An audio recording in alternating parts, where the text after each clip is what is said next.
بسم اللہ الرحمن الرحیم۔ آج کا سبق ہے ہمارا سبق نمبر 13۔ یہ جو کتاب ہے یہ ہندوستانی قاعدہ ہے اور اس کا ہم سبق نمبر 13 آج پڑھیں گے اور اس کو سمجھنے کی کوشش کریں گے۔ تو سب سے پہلے یہاں سے یہاں تک ہم پڑھ کر بتاتے ہیں، اس کے بعد پھر سمجھنے کی کوشش کریں گے۔ جو، سو، نو، اے، ہے، کے۔ جو مطلب جامع کی ماترا جو، جا، واو اور اگر زبر آ رہا ہے جو، اس کو معروف بھی پڑھ سکتے ہیں، مجہول بھی پڑھ سکتے ہیں، لیکن اس میں مجہول پڑھنا ہے۔ جو معروف ہوگا، جو مجہول ہوگا، تو جو، تو اس کو ہم سمجھ سکتے ہیں ہندی میں جو کی ماترا رہتی ہے وہ آ جاتی ہے، ٹھیک ہے۔ دوڑا، سودا، یہاں یہ سو تھا نا، یہ یہاں گیا سودا۔ پودا، چوڑا، دوڑی، چوڑی، لونکی، کوڑی، چوکی، دوڑے، دولت، نوکر، شوکت۔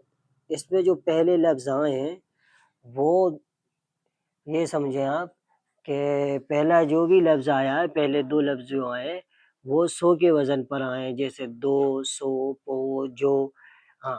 اور دوسرا جو لفظ آیا اس میں یا مدہ اور واو مدہ استعمال کیا گیا، جیسے یہ الف مدہ ہے، یا ہے، تو اسی طریقے سے اس کو یہاں سے یہاں تک پڑھا گیا ہے۔ اب ہم چلتے ہیں جملے کی طرف۔ وہاں ہم نے اوپر چار چار حرفوں کو ملا کر پڑھنا سیکھا تھا، لیکن یہاں 6 اور 8 بلکہ 10 حرف ہیں جن کو ملا کر پڑھنا ہم سیکھیں گے۔ تو دیکھیں اس میں ہے کامل دوڑا، یہ ایک لفظ بن گیا جس سے بات سمجھ میں آتی ہے۔ کامل دوڑا، لڑکی دوڑی، کوڑی پائی، لڑکے دوڑے، شوکت آئے، لوکی کاٹو، نو روٹی لو، جو کا آٹا دو، 100 تک گن لو، 100 تک گن لو، سودا لے لو، چوڑا برتن لاؤ، مت دوڑو کہ آلو کاٹے، شاکر کا نوکر آیا ہے، شاکر ایسا لکھا جائے گا اردو میں، نوکر ایسا، شاکر کا نوکر آیا ہے، اے رب تو سب کا مالک ہے۔